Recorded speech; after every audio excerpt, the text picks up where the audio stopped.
Hello everyone, welcome back. Today I'm here with this part, and in this part I will discuss some questions from plant embryology, plant anatomy and plant physio. Let's get started. So the first question is, bulliform cells are found in, our options are maize, Gallisneria, Nerium or Opuntia. So its right answer is maize. These bulliform cells are some specialized cells which are larger in size and are present in the upper epidermis of these monocot plants. So these large size cells are known as bulliform cells और ये present होते हैं upper epidermis में in some monocotyledonous plants, and their main role is in leaf rolling that we can see in this photograph. So this maize leaf rolling is done with the help of these cells and helps in prevention of water loss. The next we have this Nerium. Nerium जो plant है, it is again a xerophytic plant, and its leaf anatomy is unique. It shows multiple layers of epidermis, so multi-layered epidermis. So this is a unique feature of Nerium leaf. This Opuntia is succulent xerophyte where leaves are modified into spines, and the stem performs the function of photosynthesis, which is known as phyloclad. That is known as phyloclad. This Gallisneria is a hydrophyte and is a ribbon-shaped plant.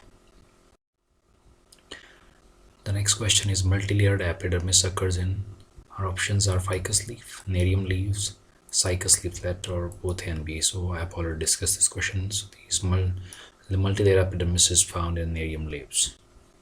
So this is the section of this Nerium leaf, and we can observe here, so there are multiple layers of epidermis, and it's then xerophytic adaptation. And this multi-layer epidermis protect this plant from desiccation or excessive water loss, and it contains these stomata which are sunken stomata, which also helps in prevention of water loss. Then the Cycas leaflet, it is again it shows some specific tissue that is known as transfusion tissue, and it is unique to this gymnosperms. It helps in lateral conduction of water. Lateral conduction of water, because जो gymnosperms होते हैं, they lack the veins, or in place of these veins they bear this tissue which is known as transfusion tissue. The next question is, Erymerus is an example of having which type of endosperm? So our options are halobial endosperm, cellular type of endosperm, nuclear type of endosperm, or ruminant endosperm. So its right answer is halobial endosperm. I will discuss about all these type of endosperms. So we have the three different types of endosperm according to Sitchinarf 1929 classification on the basis of mode of development. First is the nuclear endosperm, second is cellular, third is halobial type of endosperm. So the first is nuclear endosperm. Here this primary endosperm nucleus divides many times, and its division is not followed by wall formation, so it leads to this multinuclear condition, and it is found in the plants like we have Limnanthus or Oxyspora. In some plants, nuclear endosperm becomes cellular at later stages, means there is formation of cell wall. Then this next type of endosperm is the cellular endosperm. As the name indicates here, this division of primary endosperm nucleus is further followed by immediate wall formation that results in formation of a cellular structure, and it is common in dicot. And in this type of endosperm there is a presence of this structure which is known as haustoria. So it is a structure which helps in absorption of nutrients. Then the third one is halobial endosperm. It is an intermediate form between these two type of endosperm, that is cellular or nuclear type of endosperm. So it is most common in monocots. And Davis observed the presence of halobial endosperm in 14 monocot families, and this development of halobial type of endosperm is found in again Erymerus. So this was the answer of this question. So this Erymerus is an example of having halobial. Next question is, pollination takes place through the agency of insects is known as, our options are anemophily, zoophily, entomophily, or clistogamy. So its right answer is entomophily. So pollination by insect is known as entomophily. Anemophily is pollination by wind with the agency of wind. Zoophily means pollination with the help of animals.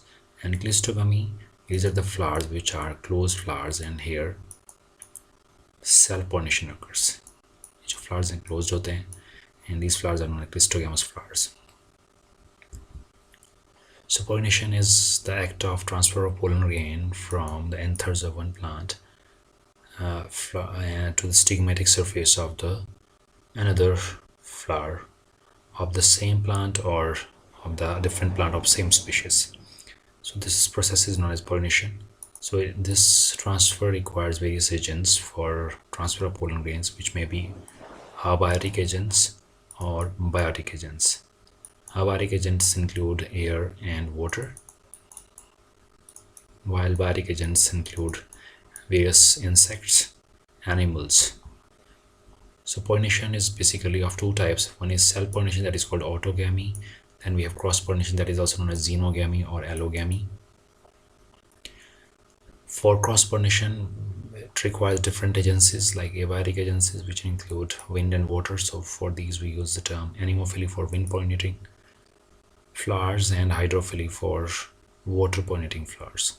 The next, biotic agencies. So it required different animals or insects for transfer of pollen grains. Firstly, we have this cantherophily. Here this pollination occurs with the help of beetles. So transfer of pollen grains occur with the help of beetles, that is known as cantherophily. The next is phelinophily. Phelinophily means pollination with the help of moths. Then melitophily, that is pollination with the help of bees. Then this is psychophily, that is pollination with the help of butterflies. Then melycophily, pollination with the help of snails. Ornithophily, that is pollination by the birds. Then chiropterophily, that is pollination with the help of bat. And the last one is the myrmecophily, that is pollination with the help of ants. Then next we have this next category, that is called anthrophily. So this is pollination with the help of humans, that is called anthrophily. The next question is, closure of stomata in normal plants can be induced by, our options are, this question is from plant physiology part, that is from hormonal part. So our options are indole 3 acetic acid. The next is abscisic acid or GA, that is gibberellic acid, or benzyl aminopyrin, which is an example of a synthetic cytokinin. So its right answer is ABA. ABA is commonly known as water stress hormone. तो जो water stress hormone, that is ABA, और ये help करता है to prevent the water loss by closing stomata. So this is the main function of this abscisic acid. It also brings dormancy in plants or seed or birds. So dormancy को promote करता है ABA. Basically this is responsible for opening and closing of stomata. It acts with these calcium ions, and these calcium ions along with other ions like potassium ion affects the opening and closing of stomata. We have different plant hormones and they have their unique functions in the plant. First of all, we have abscisic acid. It maintains the seed dormancy and winter dormancy and helps in closing of stomata. Next is auxin, which is commonly known as master hormone, and it is derived from a Greek word auxine, which means to grow. So it promotes stem elongation. Main role is in apical dominance. Then it also helps in root formation, in stem cuttings, root initiating hormone, then fruit growth. Inhibit axillary bud outgrowth means it helps in apical growth, that is apical dominance, and prevent the later bud growth. And it also prevents leaf abscission. Next, brassinosteroids. So these promote stem and pollen tube elongation, promote vascular tissue differentiation. It is again performed by this IAA. So this IAA also helps in vascular differentiation. Next, cytokinins. These are mainly involved in cell division. This hormone is mainly involved in cell division. It inhibits leaf senescence. So if we put a leaf on the cytokinin solution, so it will delay senescence, and that process is known as, that phenomenon is known as Richmond-Lang effect. Richmond-Lang effect. So this effect is shown by this chemical which is known as cytokinin. It also affects root growth. In tissue culture, there are two hormones whose concentration defines the callus differentiation into root and shoot. So cytokinin to auxin ratio decides the root and shoot formation. So more is the cytokinin, lesser is the auxin, it will lead to the formation of shoot. And if it is reversed, means lesser is the cytokinin and more is the auxin, so there will be formation of roots. So this is how these two hormones plays important role in tissue differentiation in tissue culture. And next is ethylene. This is the only gaseous hormone. It promotes fruit ripening and leaf abscission.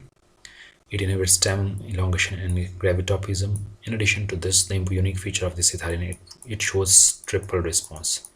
That is shortening of the coleoptile or stem toughening, then horizontal growth, and increase in the diameter of the settling. So these are the responses which are shown by ethylene. The next hormone is gibberellin GA. It is obtained from one fungus that is called Gibberella fusariae. It promotes seed germination, means it prevents seed dormancy or break seed dormancy. It can also substitute vernalization, that is cold treatment which is required for flowering in some plants. And it promotes stem growth, internodal growth, and fruit development. Break winter dormancy, that is can substitute vernalization. Mobilize nutrient reserves in grass seeds, so it also helps in seed germination in the monocot seeds. So these are some important features of this hormone. In addition to this, gibberellin also helps in this phenomenon that is known as bolting. So bolting is the stem elongation in some rosette plants. Rosette plant means the plants which have highly reduced stem. So ऐसे plants में ये stem elongation करता है और flower produce करता है, that is called bolting. Like we have this cauliflower, radish. So in these plants it helps in this phenomenon that is known as bolting, that is stem elongation and flowering. So this was all about for today's discussion about these questions. Hope you'll get some idea from this presentation. Thanks for watching. Have a nice time.